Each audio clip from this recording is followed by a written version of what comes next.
ಮಕ್ಕಳೇ ಈಗ ಮುಂದುವರೆದು ಇದರ ಮೇಲೆ ಮತ್ತೊಂದು ಸಮಸ್ಯೆಯನ್ನು ಬಿಡಿಸೋಣ. ಲೆಕ್ಕ ಬರ್ಬೋದು.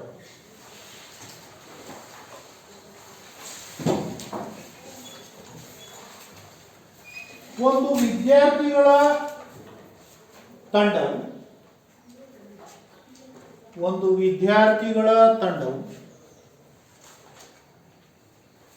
ಒಂದು ಜನವಸತಿ ಪ್ರದೇಶದ 20 ಕುಟುಂಬಗಳ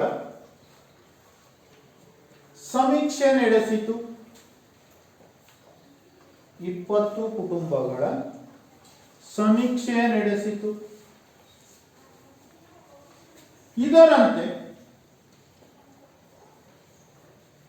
ಒಂದು ಕುಟುಂಬದಲ್ಲಿರುವ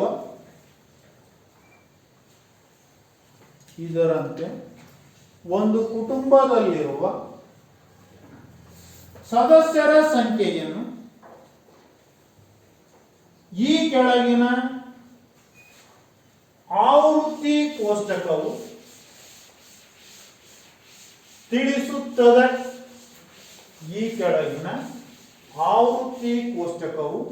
ತಿಳಿಸುತ್ತದೆ. ಫಸ್ಟ್ ಕುಟುಂಬದ ಗಾತ್ರ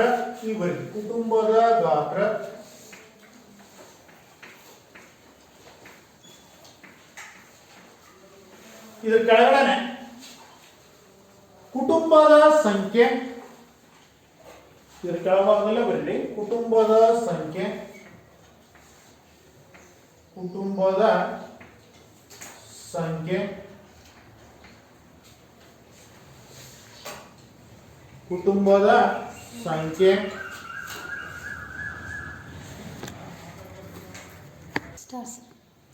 ಕುಟುಂಬದ ಗಾತ್ರದಲ್ಲಿ ಬರ್ಕೊಳ್ಳಿ. 1 ರಿಂದ 3 ಹೀಗೆ 1 to 3, ಅದರ ಮುಂದಕ್ಕೆ 3 to 5, 3 ರಿಂದ 5, ಅದರ ಮುಂದುವರೆದು 5 ರಿಂದ 7, ಅದರ ಮುಂದುವರೆದು 7 ರಿಂದ 9, 9 ರಿಂದ 11. ಕುಟುಂಬದ ಸಂಖ್ಯೆಯಲ್ಲಿ ಬನ್ನಿ. 1 ರಿಂದ 3 ಕೆಳಗೆ ಬರ್ಕೊಳ್ರಿ. 7, ಮುಂದಕ್ಕೆ 8, ಮುಂದಕ್ಕೆ 2, 1.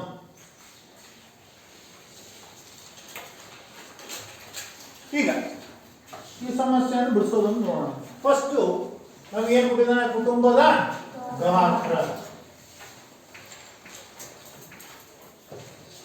ಇದನ್ನ ನಾವು ವರ್ಗಾಂತರ ತಗೊಂತೀವಿ, ಹೌದಾ? ಇದನ್ನ ಸಿಂಪಲ್ CI ಕ್ಲಾಸ್ ಇಂಟರ್ವಲ್ಸ್ ಅಥವಾ ವರ್ಗಾಂತರ ಅಂತ ಬರ್ಕೋಣ. ಅದರ ಮುಂದಕ್ಕೆ ಏನಿದೆ? ಕುಟುಂಬದ ಸಂಖ್ಯೆ.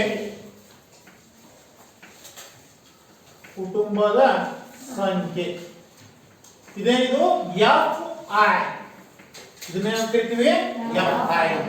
ಹಾಗಿದ್ಮೇಲೆ ಇಲ್ಲಿ ಬರೆಯೋಣ ಕುಟುಂಬದ ಗಾತ್ರಕ್ಕೆ 1 ರಿಂದ 3, ನೆಕ್ಸ್ಟ್ 3 ರಿಂದ 5, 5 ರಿಂದ 7 ರಿಂದ 9, 9 ರಿಂದ 11. ಇಲ್ಲಿಗೆ ಲಾಸ್ಟ್.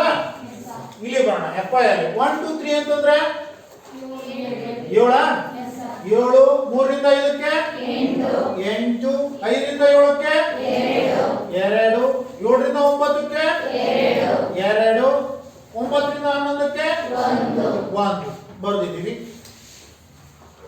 ನಾವು ಎಷ್ಟು ಕುಟುಂಬಗಳನ್ನ ಸಮೀಕ್ಷೆ ಮಾಡಿದ್ವಿ? 20 ಕುಟುಂಬಗಳನ್ನ ಸಮೀಕ್ಷೆ ಮಾಡಿ. ಇವನ್ನೆಲ್ಲ ಕೂಡಿಸಿದ್ರೆ ನನಗೆ ಎಷ್ಟು ಬರಬೇಕು?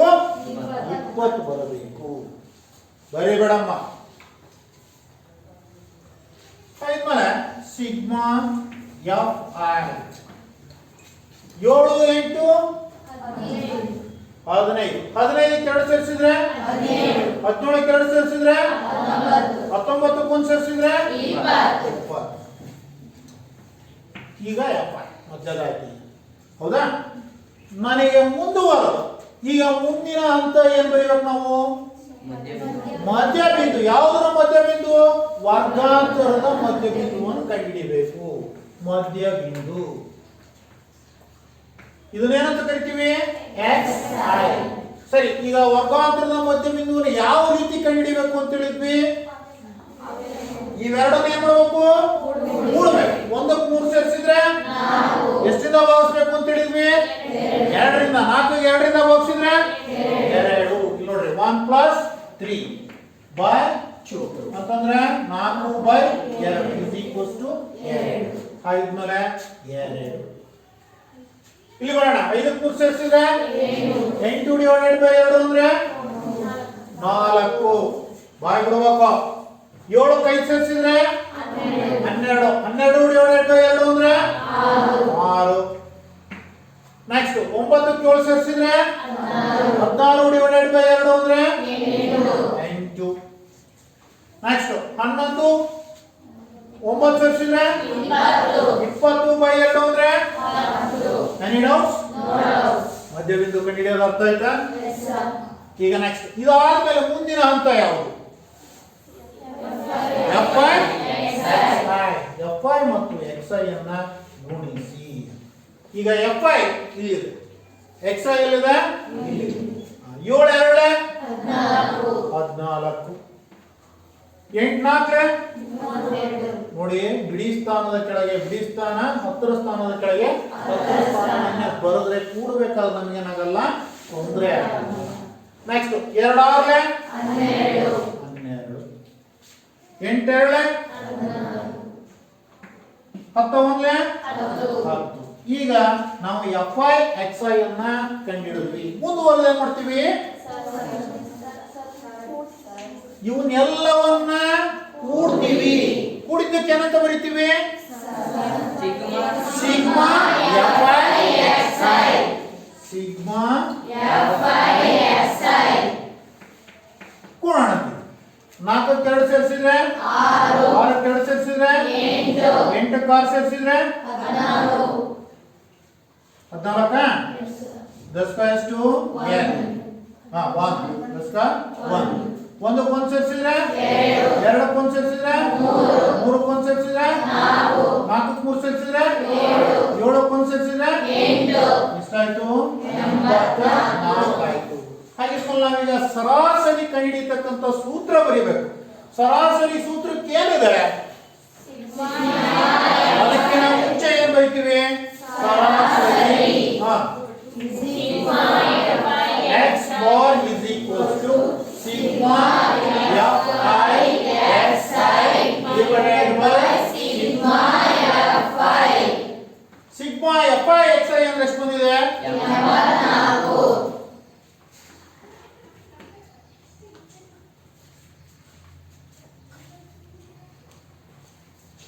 ಈಗ ಎಷ್ಟು ಬಂದಿದೆ ಸಿಗ್ಮಾ Fi? 20. ಈಗ 20ರ ಮಗ್ಗಿ ನೋಡ್ತಾ ಬರೋಣ. ಬರುತ್ತಲ್ವ 20ರ ಮಗ್ಗಿ? 22 40, 23 60, 24 85 ಏನಾಯ್ತು? ಜಾಸ್ತಿ ಆಯ್ತು. 5 ಮೇಲೆ 24 81 20 24 80. 84ರಲ್ಲಿ 80 ಎಷ್ಟು ಉಳಿತು? 4 ಉಳಿದಿದೆ. ಹೌದಾ? ಈ 4 ಇಲ್ಲಿ ಬರೆಯೋಣ. ಹೋಗುತ್ತಾ 20ರಿಂದ ನೋಡಿದ್ರೆ ಹೋಗಲ್ಲ. ಏನ್ ಮಾಡ್ತೀವಿ? ಪಾಯಿಂಟ್ ಆದ ತಕ್ಷಣ ಇಲ್ಲೇನ್ ಮಾಡ್ತೀವಿ? ಎಷ್ಟಾಯ್ತು? 40. ಈಗ 20 ಎಷ್ಟೇ 40? ಆಗಿದ್ಮೇಲೆ ಇದರ ಸರಾಸರಿ ಎಷ್ಟು? 4.2. Any doubts? ಪರ್ಫೆಕ್ಟ್.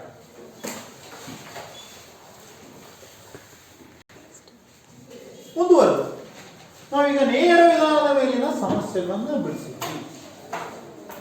ಮಕ್ಕಳೇ, ನಮಗೇನಾದರೂ ಈ Fi ಮತ್ತು xi ಅಂತಕ್ಕಂಥದ್ದು ಇಲ್ಲಿ ನಾವು ಚಿಕ್ಕ ಸಂಖ್ಯೆಗಳು ಬಂದಿದ್ದಾವೆ. 7 ಮತ್ತು 2 ಅಂತಕ್ಕಂಥ ದೊಡ್ಡ ದೊಡ್ಡ ಸಂಖ್ಯೆಗಳಾಗಿದ್ರೆ ನಮಗೇನಾಗ್ತಾ ಇತ್ತು? ಗುಣಿಸ್ಲಿಕ್ಕೆ ಕಷ್ಟ ಆಗ್ತಾ ಇತ್ತು. ಇದನ್ನ ಗುಣಿಸ್ಲಿಕ್ಕೆ ಸಮಯ ಜಾಸ್ತಿ ಹಿಡಿತಾ ಇತ್ತು. ಮತ್ತೆ ಇವನ್ನೆಲ್ಲ ಇದು ಮಾಡಲಿಕ್ಕೆ. ಆದ್ರಿಂದ ಮುಂದುವರೆದ ಮತ್ತೊಂದು ವಿಧಾನವನ್ನ ನಾವು ಇದು ಮಾಡಿದ್ವಿ. ಯಾವುದು ಅಂದ್ರೆ ಅಂದಾಜು ಸರಾಸರಿ ವಿಧಾನ. ಅದನ್ನು ಯಾವ ರೀತಿ ಬಿಡಿಸ್ಬೇಕು ಅಂತಕ್ಕಂಥದ್ದು ಒಂದು ಸಮಸ್ಯೆ ಬರ್ಕೊಂಡು ನೋಡೋಣ.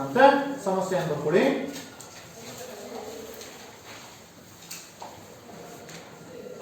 ಒಂದು ಶಾಲೆಯ 10ನೇ ತರಗತಿಯ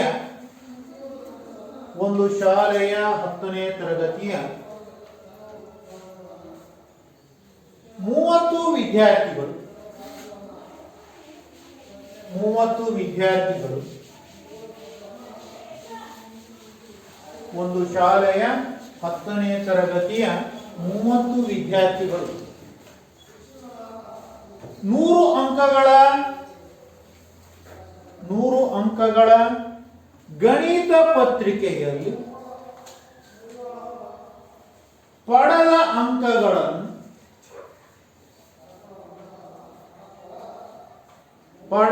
ಅಂಕಗಳನ್ನು ಕೆಳಗಿನ ಕೋಷ್ಟಕದಲ್ಲಿ ನೀಡಿದೆ.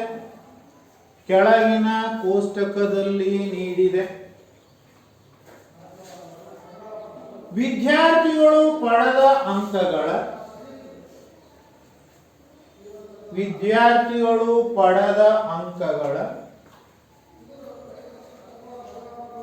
ಸರಾಸರಿಯನ್ನು ಅಂದಾಜು ಸರಾಸರಿ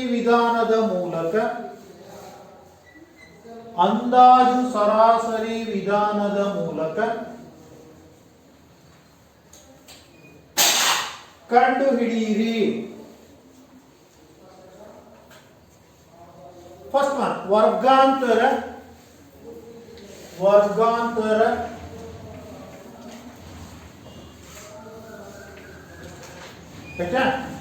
ಅಲ್ಲಿ ಬರೀತಾ ಬನ್ನಿ. 10 ರಿಂದ 25 ಇದು ಮುಖ್ಯ. ಹೀಗೇನೆ 10 ರಿಂದ 25, 10 to 25, next 25 to 40, 40 to 45,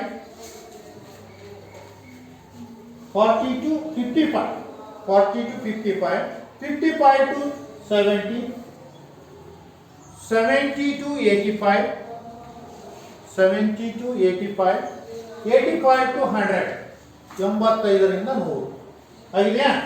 ಈಗ ವಿದ್ಯಾರ್ಥಿಗಳ ಸಂಖ್ಯೆ ಕೆಳಗಡೆ ಬರ್ಕೊಡ್ರಿ. ವಿದ್ಯಾರ್ಥಿಗಳ ಸಂಖ್ಯೆ 10 ರಿಂದ 25 ಕೆಳಗೆ 2, 25 ರಿಂದ 40 ಕೆಳಗೆ 3, 40 ರಿಂದ 55 ಕೆಳಗೆ 7, 55 ರಿಂದ 70 ಕೆಳಗೆ 6, 70 ರಿಂದ 85 ಕೆಳಗೆ 6, 85 ರಿಂದ 100 ಕೆಳಗೆ 6. ಇದಕ್ಕೆ ಏನ್ ಮಾಡ್ಬೇಕು ನಾವು? ಅಂದಾಜು ಸರಾಸರಿ ವಿಧಾನದ ಮೂಲಕ ಏನ್ ಮಾಡಬೇಕು? ಸರಾಸರಿಯನ್ನ ಕಂಡುಹಿಡಿಯಬೇಕು. ಯಾವ ರೀತಿ ಕಂಡುಹಿಡಿತಕ್ಕಂಥದ್ದು ಅಂತದ್ದು ನೋಡೋಣ. ಫಸ್ಟ್ ಒನ್ ವರ್ಗಾಂತರ ಬಂದ್ವಿ. ಯಾವ್ದು ಸೂಚನೆ ಮಾಡ್ತೀವಿ? C I. ನೆಕ್ಸ್ಟ್ ವಿದ್ಯಾರ್ಥಿಗಳ ಸಂಖ್ಯೆ ಯಾವುದು? F I. ಈಗ ಕ್ಲಾಸ್ ಇಂಟರ್ವಲ್ಸ್ ಅಂದ್ರೆ ವರ್ಗಾಂತರವನ್ನು ಬರ್ಕೊಳ್ಳೋಣ.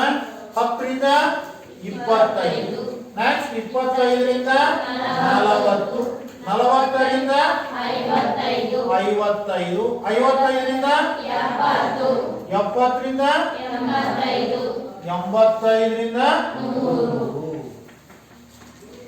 ಇಲ್ಲಿ ಬರೋಣ. ವಿದ್ಯಾರ್ಥಿಗಳ ಸಂಖ್ಯೆ ಏನ್ ಹೇಳಿದ್ವಿ? 20 ರಿಂದ 10 ರಿಂದ 25 2, 30 25 ರಿಂದ 40 3, 40 ರಿಂದ 55 7, 6, 6, 6. ಇವನ್ನೆಲ್ಲವನ್ನ ಟೋಟಲ್ ಮಾಡಿದ್ರೆ ನಮಗೆ ಏನ್ ಬರುತ್ತೆ? Sigma F. 2 3 ಸೇರಿಸಿದ್ರೆ 5, 5 7 ಸೇರಿಸಿದ್ರೆ 12 ಕಾರ್ ಸೇರಿಸಿದ್ರೆ 18 ಕಾರ್ ಸೇರಿಸಿದ್ರೆ 6 ಸೇರಿಸಿದ್ರೆ 30. ನಮಗೆ ಇಲ್ಲಿಯವರೆಗೆ ಸರಾಸರಿಯಲ್ಲಿ ಏನ್ ಮಾಡ್ತಿದ್ವಿ? ಇದರ ಮಧ್ಯ ಬಿಂದುವನ್ನು ಏನ್ ಮಾಡ್ತಿದ್ವಿ? ಸೇಮ್ ಇದರಲ್ಲೂ ಏನ್ ಮಾಡಬೇಕು? ಮಧ್ಯ ಬಿಂದುವನ್ನ ಕಂಡುಹಿಡಿಯಿರಿ. ಮಧ್ಯ ಬಿಂದು ಯಾವ್ದ್ರಿಂದ ಸೂಚಿಸ್ತೀವಿ? X I. ಎಕ್ಸ್ ಐ ನಾವು ಆಗ್ಲೇ ಕಂಡುಹಿಡಿದಿದ್ವಿ ಇದು ಮಧ್ಯ ಬಿಂದುಗಳು. ಹೌದಾ? ಇವರ ಬರ್ಕೊಂಡು ಹೋಗೋದಾ? ಈಗ 10 ರಿಂದ 25 ಕೂಡಿದ್ರೆ 35, 35 ಅರ್ಧ 17.5. ನೆಕ್ಸ್ಟ್ 25 ರಿಂದ 40 ಮಧ್ಯ ಬಿಂದು 32.50. ನೆಕ್ಸ್ಟ್ 55 ರಿಂದ 40 47.50. ನೆಕ್ಸ್ಟ್ 55 ರಿಂದ 70 62.50. ನೆಕ್ಸ್ಟ್ 70 ರಿಂದ 85 87.50. ನೆಕ್ಸ್ಟ್ 85 ರಿಂದ 100 92.50. ಇದನ್ನ ಏನಂತ ಕರೆದ್ವಿ ನಾವು ಇದರಲ್ಲಿ ಯಾವುದಾದರೂ ಒಂದನ್ನ ನಾವು ಎ ಅಂತ ಕನ್ಸಿಡರ್ ಮಾಡೋಣ. ಅಂದಾಜು ಬೆಲೆ ಸ್ಮಾಲ್ ಎ ಇಂದ ಗುರುತಿಸ್ತೀವಿ. ಎ ಇಸ್ ಈಕ್ವಲ್ಸ್ ಟು ನಿಮಗೆ ಇಷ್ಟ ಒಂದಿದ್ದನ್ನ ಒಂದು ತಗೋಬೇಕು. ಯಾವುದರಲ್ಲಿ ಇರ್ತಕ್ಕಂತಹ ಎಕ್ಸ್ ಐ ನಲ್ಲಿ ಯಾವುದಾದರೂ ಒಂದನ್ನ ಏನು ಮಾಡಬೇಕು, ತೆಗೆದುಕೊಳ್ಳಬೇಕು. ಯಾವ ಕಾರಣ?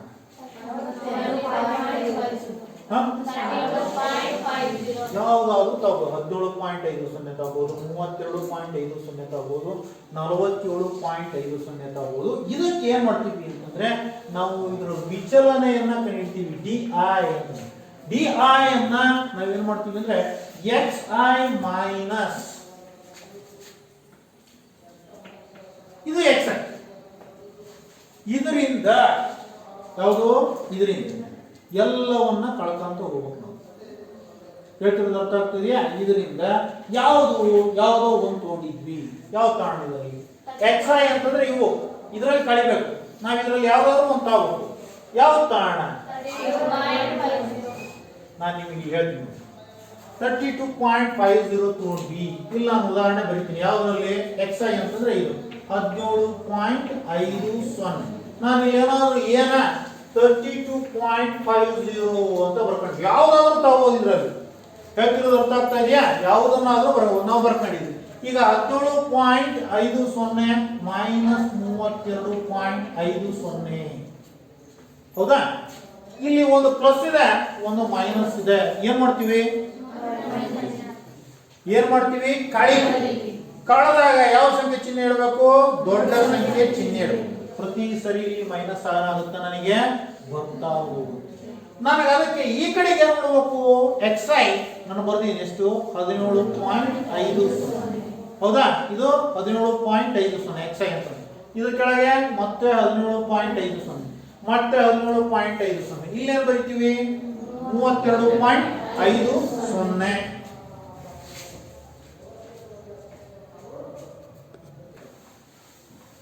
ನೋಡಿ, ನಾವು ಈ ರೀತಿ ತಗೊಂಡಾಗ ನನಗೆ ಇಲ್ಲಿ ಮೈನಸ್ ವ್ಯಾಲ್ಯೂ ಬರ್ತದೆ ಕಳೆದಾಗ. ಹೌದಾ?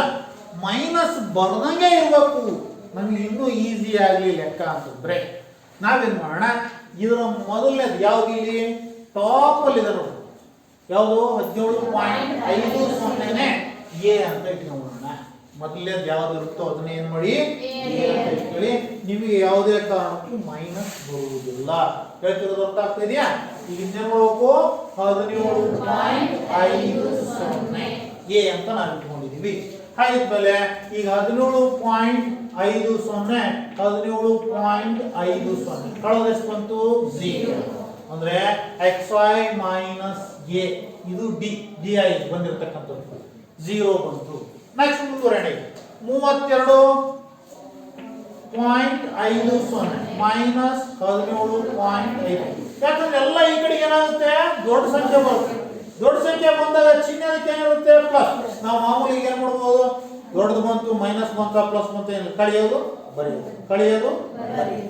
ಈಗ 32ರಾಗೆ 17.50 ಕಳೆಯಿರಿ. ಈ ರೀತಿ ಕಳೆಯಬೇಕು. 17.50 0 ಹೋದ್ರೆ 0, 5 ಹೋದ್ರೆ 0, 2 7 ಹೋಗುತ್ತಾ?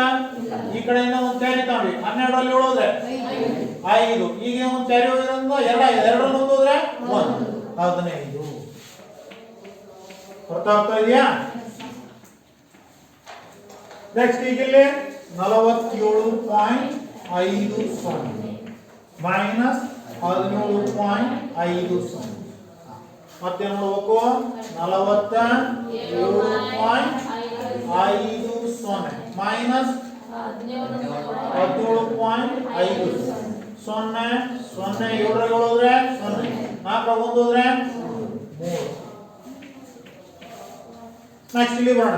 62.50 62.50 62.50 ಮೈನಸ್ 17.50. ಎಷ್ಟಾಗುತ್ತೆ 0 0 ಕ್ಯಾರಿ ಈ ಕಡೆಯಿಂದ 1 ಬಂತು 12 ರಲ್ಲಿ 7 ಹೋದ್ರೆ 5 5 ರಲ್ಲಿ 1 ಹೋದ್ರೆ 45 ನೆಕ್ಸ್ಟ್ ಇಲ್ಲಿ ಬರೋಣ 77.50 ಮೈನಸ್ 17.50 ಇದನ್ನು ಬರೆಯೋ ಅವಶ್ಯಕತೆ ಇಲ್ಲ ನಿಮಗೆ ಅರ್ಥ ಆಗಲಿ ಅಂತ ಬರಿತಾ ಇದ್ದೀನಿ ಹೇಳ್ತಿರೋದು ಅರ್ಥ ಆಗ್ತಾ ಇದೆಯಾ ಬರೆಯೋ ಅವಶ್ಯಕತೆ ಇಲ್ಲ ಡೈರೆಕ್ಟ್ ಆಗಿ ಕಳೆದು ಬರೆದು ಬಿಟ್ರೆ ಮುಗಿದೋಯ್ತು ಇಲ್ಲ ಸರ್ ನಾನು ಬರೀತೀನಿ ಅಂದ್ರೆ ಬರ್ಕೋಬಹುದು 77.50 17.50 0 0 ಹೋದ್ರೆ 0 5 ರಲ್ಲಿ 5 ಹೋದ್ರೆ 0 7 ರಲ್ಲಿ 7 ಹೋದ್ರೆ 0 7 ರಲ್ಲಿ 1 ಹೋದ್ರೆ 6.00 ನೆಕ್ಸ್ಟ್ 92.50 17.50 92.50 17.50 0 5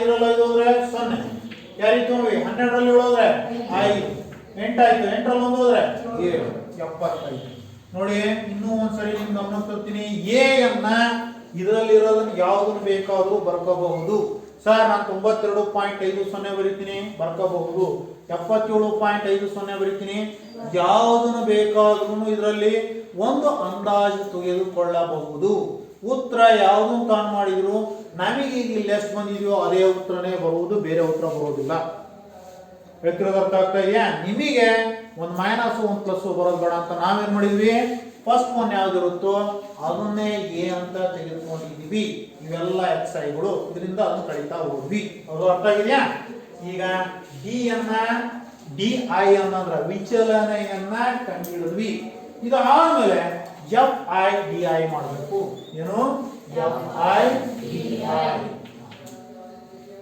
ಈ ಎಫ್ ಐ ಡಿ ಐ ಅನ್ನ ಇಲ್ಲಿ ಎಫ್ ಐ ಇದೆ ಇಲ್ಲಿ ಡಿ ಐ ಕಾಣುತ್ತಾ ಇಲ್ಲಿ ಡಿ ಐ ಕಂಡುಹಿಡಿದಿವಿ 2 ಇಂಟು 0 ಎಷ್ಟಾಯ್ತು 0 3 into 15 15 45 next 7 into 30 210 6 into 45 45 2 90 45 4 90 double 180 180 ಮತ್ತೊಂದು 90 ಕೂಡಿಸ್ರಿ 180 90 ಕೂಡಿಸಿದ್ರೆ 270 ನೆಕ್ಸ್ಟ್ 6 ರಿಂದ ಎಷ್ಟು ಕೂಡಿಸಬೇಕು 60 6 360 6 ರಿಂದ 75 ಒಂದ್ ಸರಿ ಮಾಡಿದ್ರೆ ಗುಣಿಸಿದ್ರೆ 150 4 ಸರಿ ಗುಣಿಸಿದ್ರೆ 300 300 ಮತ್ತೊಂದು 150 ಗುಣಿಸಿದ್ರೆ 450 ಇದನ್ನ sigma F I D I ಕೂಡಿಸೋಣ ಈಗ ಎಷ್ಟುನು 0 5 ಸೇರಿಸಿದ್ರೆ 5 5 0 ಸೇರಿಸಿದ್ರೆ 5 0 5 ಸೇರಿಸಿದ್ರೆ 5 5 0 ಏನಾಯ್ತು 5 ಈಗ ಇಲ್ಲಿ ಬರೋಣ 0 4 ಸೇರಿಸಿದ್ರೆ 4 4 1 5 7 12 18 1 5 23ಕ್ಕೆ 3 10 2 2 4 6 3 9 2 11 2 ಸೇರಿಸಿದ್ರೆ 1335 ಈಗ ನಮಗೆ ಅಂದಾಜು ಸರಾಸರಿಯ ಸೂತ್ರ ಬೇಕು ಏನು ಅಂದ್ರೆ ಅಂದಾಜು ಎ ಅಂದ್ರೆ ಬರ್ದಿರ್ತೀನಿ ಎ ಅಂದ್ರೆ ಏನು ನೋಡಿದ್ವಿ 17.50 ಅಂದಾಜು ಸರಾಸರಿ bar X is equals to ನಾನು ಬರಿತಾ ಇಲ್ಲ ಬರೀ ಇದನ್ನು ಬರ್ದಿದ್ದೀನಿ ಬೇಕು ಅಂತ ಬರ್ದಿದ್ದೀನಿ ಅಂದಾಜು ಸರಾಸರಿ ಏನ್ ಸೂತ್ರ ಎ ಪ್ಲಸ್ ಎ ಅನ್ನ ಕೂಡಿಸಬೇಕು ಎ ಪ್ಲಸ್ ಸಿಗ್ಮಾ ಇಲ್ಲೇನಿದೆ F I D I divided by F I sigma F I D I divided by sigma F I A ಅಂತಂದ್ರೆ 17.50 plus sigma F I D I ಅಂತ ಕಂಡಿದ್ವಿ ಎಷ್ಟು 1335 divided by ಎಷ್ಟು 17.50 ಹಾಗೆ ಬರೆಯೋಣ 1335 ಎಷ್ಟರಿಂದ ಭಾಗಿಸ್ಬೇಕು ಈಗ ನಾವು 30 ಮೂರ ನೋಡಿ 1000 ಫಸ್ಟ್ 133 ತಗೊಂಡ್ಬಿಡೋಣ ಎಷ್ಟಲೇ ಹೋಗುತ್ತೆ 3 4 125 ಆಯ್ತಾ 5 ಮೇಲೆ 3 4 12 133 ರಲ್ಲಿ 120 13 ಅಂತಂದ್ರೆ ನಾನು ಎಷ್ಟು ಇದರಲ್ಲಿ ಎಷ್ಟು ಬರೆಯಬೇಕು 5 ಅನ್ನೋದು ಎಷ್ಟಾಯ್ತು 135 ಆಯ್ತು ಈಗ ಎಷ್ಟು ಹೋಗುತ್ತೆ ಸೇಮ್ 30 ರಿಂದನೇ 3 ಮಧ್ಯೆ ಎಣಿಸ್ಕೊಂತ ಬನ್ರಿ 3 4 12 3 5 ಏನಾಯ್ತು 150 120 ಮತ್ತೆ 3 4 12 ಅಂದ್ರೆ 120 ಕಳೆದ್ರೆ ಇನ್ನೆಷ್ಟು ಉಳಿತು 15 ಈಗ ಹೋಗುತ್ತಾ ಹೋಗಲ್ಲ ಏನ್ ಮಾಡ್ತೀವಿ ಪಾಯಿಂಟ್ ಹಾಕ್ತಿವಿ ಪಾಯಿಂಟ್ ಹಾಕಿ ಏನ್ ಮಾಡಿದ್ವಿ ಈಗ 30 ಅಷ್ಟೇ 150 35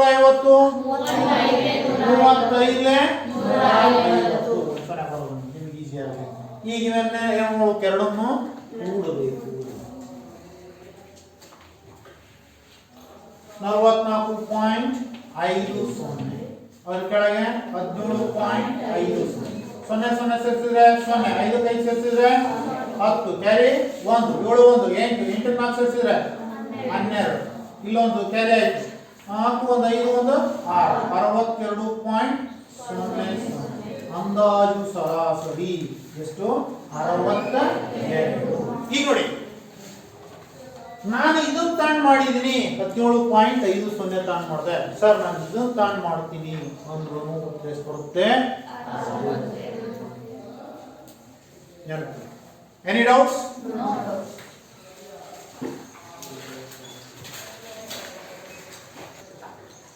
ಹಾಗಿದ್ಮೇಲೆ ನಿಮಗೆ ಮತ್ತೊಂದು ಸರಿ ಅಂದಾಜು ಸರಾಸರಿ ವಿಧಾನವನ್ನ ಈಗ ಹೇಳ್ತೀನಿ ನೋಡಿ ಕೊಟ್ಟಿರ್ತಕ್ಕಂಥದ್ದು ಲೆಕ್ಕದಲ್ಲಿ ವರ್ಗಾಂತರ ಕೊಟ್ಟಿರ್ತಾನೆ ವಿದ್ಯಾರ್ಥಿಗಳ ಸಂಖ್ಯೆಯನ್ನ ಕೊಟ್ಟಿರ್ತಾನೆ ನಾವೇನ್ ಮಾಡಬೇಕು ಮಧ್ಯ ಬಿಂದುವನ್ನ ಕಂಡುಹಿಡಿಯಬೇಕು ಯಾವ ರೀತಿ ಮಧ್ಯ ಬಿಂದುವನ್ನು ಕಂಡುಹಿಡಿತೀವಿ 25ಕ್ಕೆ 10 ಕೂಡುವುದರಿಂದ ಏನಾಯ್ತು 35 ಏನ್ ಮಾಡಬೇಕು 2ರಿಂದ ಭಾಗಿಸಿದಾಗ 17.50 ಬರುತ್ತೆ ಅದೇ ರೀತಿ 25ಕ್ಕೆ 40 ಕೂಡಿಸೋದ್ರಿಂದ 65 ಆಯ್ತು 65 2ರಿಂದ ಭಾಗಿಸೋದ್ರಿಂದ 32.50 ಆಯ್ತು ನೆಕ್ಸ್ಟ್ ಮುಂದುವರೆದು 50ಕ್ಕೆ 40 ಸೇರಿಸೋದ್ರಿಂದ 55 ಪ್ಲಸ್ 40 ಸೇರಿಸೋದ್ರೆ ಎಷ್ಟಾಯ್ತು 95 2ರಿಂದ ಭಾಗಿಸಿದ್ರೆ 47.50 ಬರುತ್ತೆ ಅದೇ ರೀತಿ 70ಕ್ಕೆ 55 ಸೇರಿಸಿದ್ರೆ 125 ಆಗುತ್ತೆ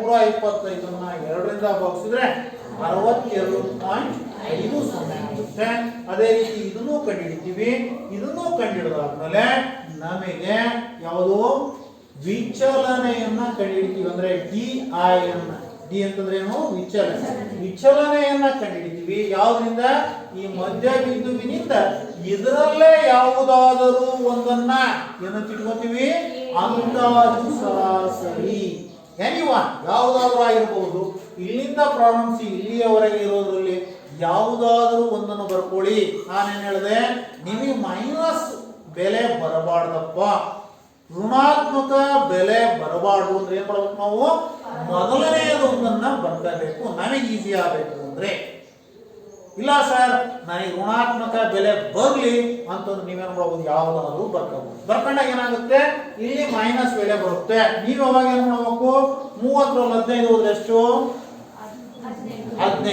15ಕ್ಕೆ ಇವನ್ನೆಲ್ಲ ಕುಡಿಕೊಂಡು ಹೇಳ್ತಿರೋದು ಅರ್ಥ ಆಯ್ತಾ ಮೈನಸ್ ಬೆಲೆ ಬಂದವನ್ ಒಂದ್ ಕಡೆ ಕೂಡಿಕೊಂಡು ಪ್ಲಸ್ ಬೆಲೆ ಬಂದವನ್ ಒಂದ್ ಕಡೆ ಕೂಡಿಕೊಂಡು ಪ್ಲಸ್ ಅಲ್ಲಿ ಮೈನಸ್ ಮತ್ತೆ ಮಾಡ್ಬೇಕು ಆ ಬೆಲೆಯಲ್ಲಿ ಆ ಬೆಲೆ ಕಳೆದು ದೊಡ್ಡ ಸಂಖ್ಯೆ ಚಿಹ್ನೆ ಬರೀತೀವಿ ಹೌದಾ ಬರೋದು ಆ ರೀತಿ ಮಾಡಬೇಕಾಗುತ್ತೆ ಆ ಒಂದು ಇದನ್ನ ತಪ್ಪಿಸ್ಲಿಕ್ಕೆ ನಾವೇನ್ ಮಾಡ್ತಾ ಇದೀವಿ ಇದರಲ್ಲಿ ಯಾವುದಾದರೂ ಒಂದು ಅಂತಂದ್ರೆ ಫಸ್ಟ್ ಅಂತ ಇದೀವಿ ಯಾಕೆ ಬರೀ ಧನಾತ್ಮಕ ಬೆಲೆಗಳೇ ಬರಲಿ ಅನ್ನುವ ದೃಷ್ಟಿಯಿಂದ ಇಲ್ಲ ಸರ್ ನಾನು ಎಲ್ಲಾ ಬೆಲೆ ತಾಣ್ ಮಾಡ್ತೀನಿ ಅಂದ್ರೂ ನಿನಗೆ 62 ಬರುತ್ತೆ ಉತ್ತರ ಇದನ್ನ ತಾಣ್ ಮಾಡಿದ್ರು 62 ಇದನ್ನ ತಾಣ್ ಮಾಡಿದ್ರು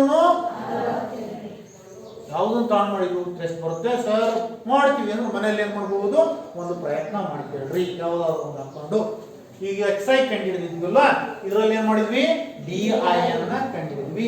ಈ ಬಂದಿರತಕ್ಕಂತ di ಗೆ ಯಾವ್ದ್ರಿಂದ ಗುಣಿಸ್ತಾ ಇದೀವಿ, fi ಇಂದ ಗುಣಿಸ್ತಾ ಇದೀವಿ. ಗುಣಿಸಿದಾಗ ಇಲ್ಲೆಲ್ಲ fi ಇಂಟು di ಬಂತು. ಉತ್ತರ ಎಷ್ಟು ಬಂತು, 1335. ಅಂದಾಜು ಸರಾಸರಿ ಸೂತ್ರ ಏನಪ್ಪಾ ಅಂದ್ರೆ a plus sigma fi di divided by sigma fi. ಅದರ ಬೆಲೆ ನನಗೆ 44.50 ಬಂತು. ಈ 44.50 ಎಷ್ಟು ಸೇರಿಸಬೇಕು, 17.5 ಸೇರಿಸಿದ್ರೆ ಎಷ್ಟಾಗುತ್ತೆ, 67. ಇದೇನಿದು ಅಂದಾಜು ಸರಾಸರಿ. Any doubts?